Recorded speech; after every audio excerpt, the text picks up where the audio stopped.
Девочки, мальчики, ну что, я вас приветствую в основных пространствах нейроведьмы. Не хочу я болтать, потому что каждый раз, когда я получаю обратную связь, что вам не нужна болталка, ну, собственно, тогда у меня пропадает желание вообще что-либо делать, как вот, например, сейчас. Просто я вот понимаю, что есть люди, которые этого ждут, да, поэтому я, собственно, выхожу в эфир, даже когда у меня действительно нет желания. Есть желание делать абсолютно другие вещи. Ну, я, собственно, работаю для тех, кто со мной достаточно давно, поэтому как бы свои негативные претензии можете оставить где-нибудь у себя. Ну и, собственно, смотреть тех, кто вас продолжает развлекать, но при этом вы ничего не будете делать со своей жизнью, потому что, ну, я не понимаю на самом деле, зачем смотреть тарологов и ничего не делать, потому что это просто не знаю, профачить, наверное, свою жизнь. Вообще, я тоже общалась как бы с ребятами, с тарологами, и говорят о том, что действительно только малая часть будет что-то делать. Наверное, это особенности человечества, когда тебе действительно даются инструменты, но ты не хочешь ими пользоваться. Вот. Некоторые ты саботируешь. Бывает такое, например, что тебе предлагают очень классные инструменты, но они в группе, да, ну, то есть, допустим, там ментор, наставник дает инструменты в группе, ты знаешь, что они работающие, но, собственно, взаимодействие с группами тебя, там, например, может отвлекать. То есть, как бы все мы разные, да, у всех там свой путь. Вот, однако, опять же, хочется вас призвать к тому, что если вы получаете красивую, качественную, закрытую информацию, пожалуйста, берегите ее и цените, потому что, как знать, может быть, знаете, она вообще закроется для вас в ближайшее время, да, и останутся только расклады и серии. Приедет, напишет, позвонит. Но если вы понимаете тенденции, которые сейчас происходят, оно все, собственно, к этому идет, да, к высмеиванию специалистов, к принижению, собственно, да, того качества информации, которую дают тарологи.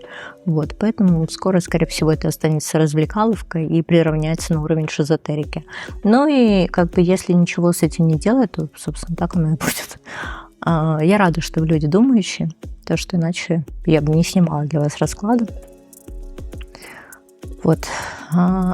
Скажу еще о том, что я в очередной раз хожу по лезвию бритвы и запустила первый в России, знаете как, в русскоговорящем, да, сегменте проект по обучению практической магии.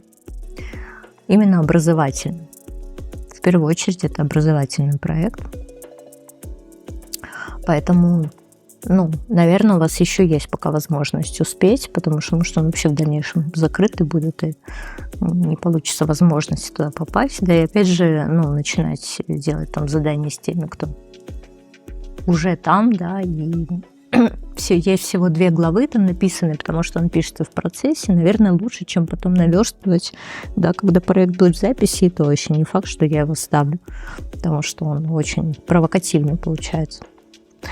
Окей. Ну что же, все ссылки к проектам, да, в описании под видео, а мы будем смотреть, какие сюрпризы вас ждут. Итак, первый камень, я так понимаю, что это гелиотром, да? Я могу ошибаться. Вот для меня он такой, знаете, зеленый с красными вкраплениями. Вот. Второй камень такой, знаете, коричневый-желтый, да, третий похож на перепелиное яичко. Окей. В инфобоксе время начала вашего видео. Да, я говорю время начала вашего видео, и при этом у нас расклад на одну позицию. Ну вот, собственно, смотрите, где же начинается ваш расклад, потому что что-то я вам позиции обозначила, да, потом поняла только, что расклад на одну позицию. Выбрали камни и молодцы.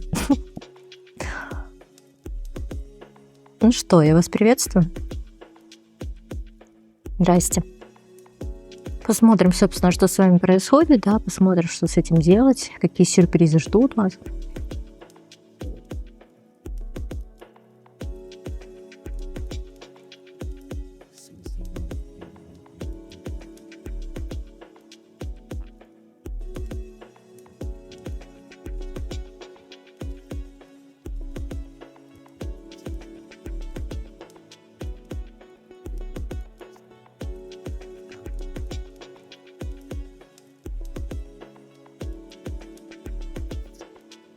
Это такая добрая достаточно колода Барбары Мур, но при этом она хорошо прорисованная.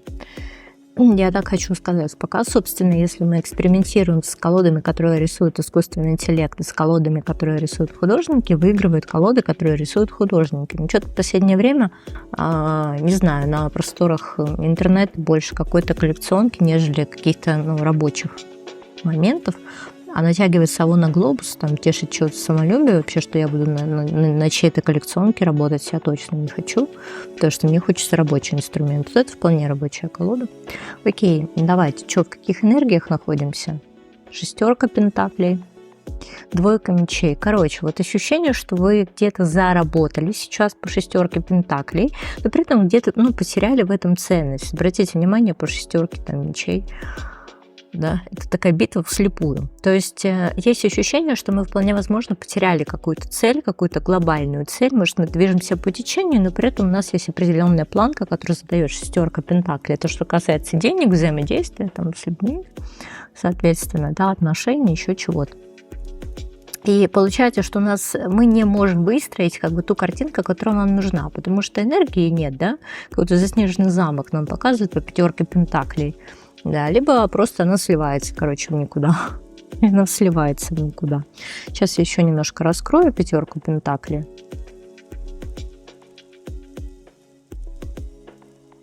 О чем здесь?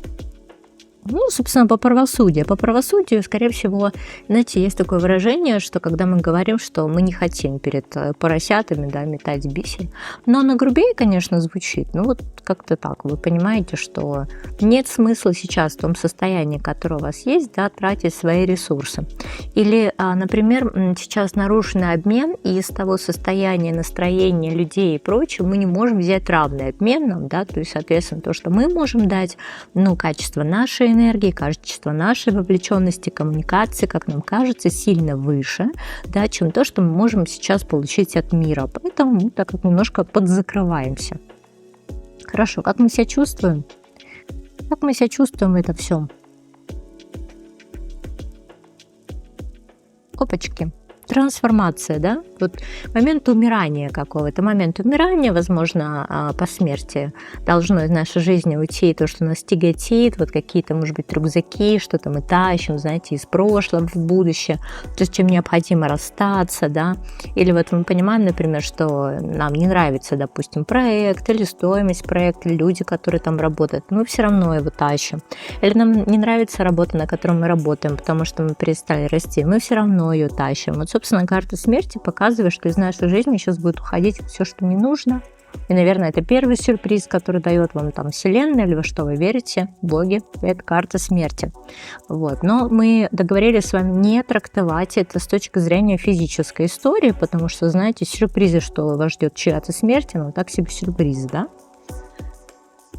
Но опять же, давайте смотреть, с какой сферы жизни будет касаться карта смерти. То есть мы уходим в это состояние трансформашек наших любимых по смерти, да? Потом-то понятно, что мы очистимся и войдем новыми, но вот какой-то момент такой немножко умирания нам предстоит, перерождение, скорее всего, как птица Феникс, но вот что-то будет, конечно, уходить. Смотрите, это, скорее всего, вот обнуление предыдущего опыта, да, 10 пентаклей. Бывает, что это какая-то семейная история по 10 пентаклей, да. Бывает такое, что это с кем-то налаженная связь, вот привычная связь, привычный коллектив, например. Вот там вот будет что-то меняться, понимаете? Потому что будет какая-то трансформация ситуации, людей, там, событий в вашей жизни. Вот, это первый сюрприз, как я вам сказала, да, что что-то из вашей жизни уйдет. Почему это считается сюрпризом? Что вы приобретаете после того, как это уходит? Вы приобретаете новый путь, новую дорогу, да, новый, возможно, какую-то амбициозную историю вашей жизни, потому что, опять же, двойка жезлов – это не только карта, когда вмешиваются высшие силы, но это вот, соответственно, планирование, да, то есть старые какие-то варианты не срабатывают, и мы уходим в состояние планирования. Да, то есть мы уже рисуем себе другую дорогу, другую roadmap, может быть, что-то другое, да. Двойка жезлов, новый путь. Ну вот, начинается. Ну, то есть такое ощущение, что мы пока не знаем, куда идти. То есть мы знаем, что путь новый, да, но вот по карте Луны он вообще, то есть нас путает, мы не понимаем, как идти, найти там какие-то ориентиры. Ну, вот поэтому, скорее всего, будет ощущение, что мы стоим на перекрестке, нам нужно выбрать дорогу, да, по которой двигаться вперед. Ну что же, однако мы с вами сегодня говорим про сюрпризы. Сюрпризы могут быть как положительные, так и отрицательные, но, однако, все-таки хочется, чтобы они были положительные, да. Итак, что хорошего, да, в этом состоянии нас ждет? Что хорошего? Что хорошего нас ждет здесь? Тройка чаш. И карта башни. Ой, как интересно все же. Знаешь, это когда ты в состоянии обиды, уходишь, замыкаешься, и тебе кажется, что близкие люди тебя не поддерживают, но в твоей сложной ситуации по башне, знаешь, как крушение планов, все-таки находятся люди, да, которые тебя поддерживают. То есть здесь, наверное, такой момент, когда мы выявляем, да, кто нам друг, кто враг, кто так. Посмотри, все, что было как бы выстроено на каких-то странных опорах, понимаешь, на какой-то несерьезности, оно вот как-то все рушится. Собственно, какие сюрпризы все же.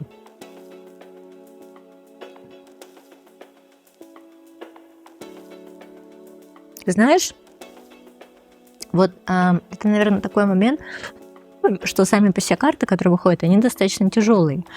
И удивительно, конечно, что тебе кажется, что в этом никаких сюрпризов нет, но на самом деле они есть, да, они есть, потому что, скорее всего, вот, ну, в данный момент ты выбираешь такой путь, потому что ты по-другому не понимаешь, то есть тебе нужно прям настучать по голове, да, чтобы ушло лишнее, чтобы ушел весь этот информационный шум, да, и чтобы ты воспринимал или воспринимал, ну, все в чистом виде, чтобы, условно, туман рассеялся, снегопад прекратился, грозы там все прекратились, там, море вернулось в свои берега, да, то есть вот сейчас такой шторм, вот, разрушительный такой достаточно, ломающий там, ну, какие-то старые гнилые опоры, соответственно.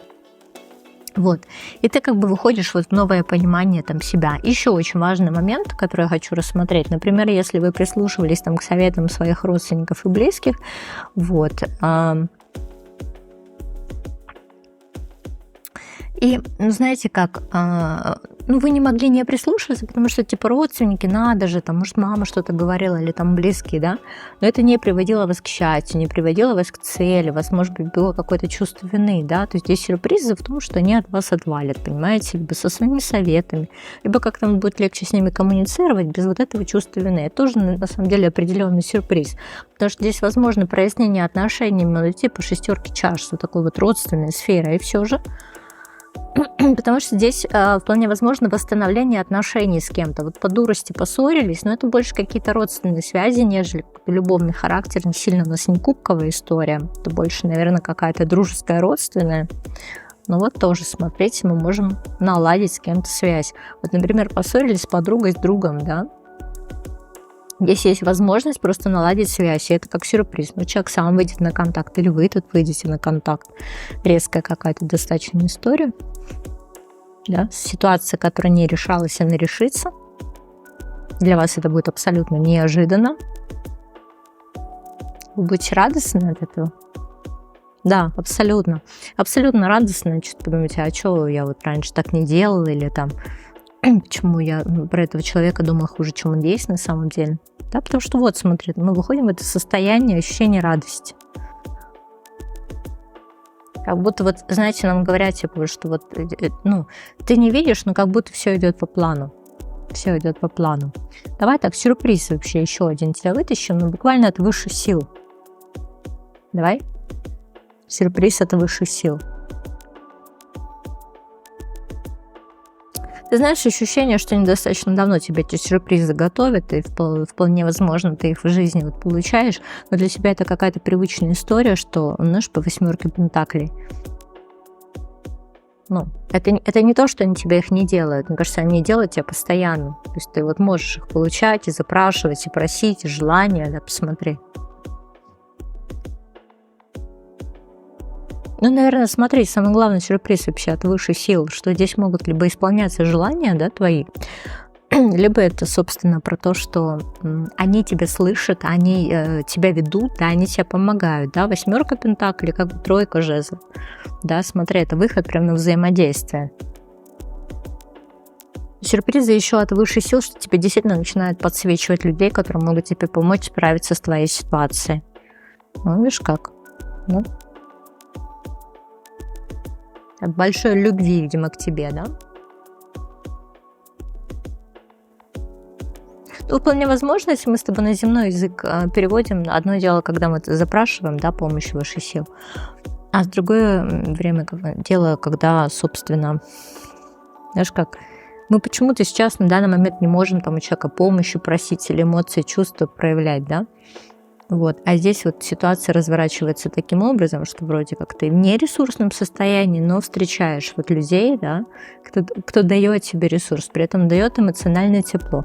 Может быть, это мужчина, знаешь, может быть, это, знаешь, такой долгожданный поворот событий, когда, что касается, допустим, личной жизни, то есть, ну, в отшельнике я тебя тоже сильно не вижу, но, например, там свидания у тебя не случались, нормальные, адекватные, да, как-то все не то, непонятно вообще, что это такое, а здесь вот, в принципе, может выстрелить, понимаешь, для тебя. Посмотри, какая красивая история.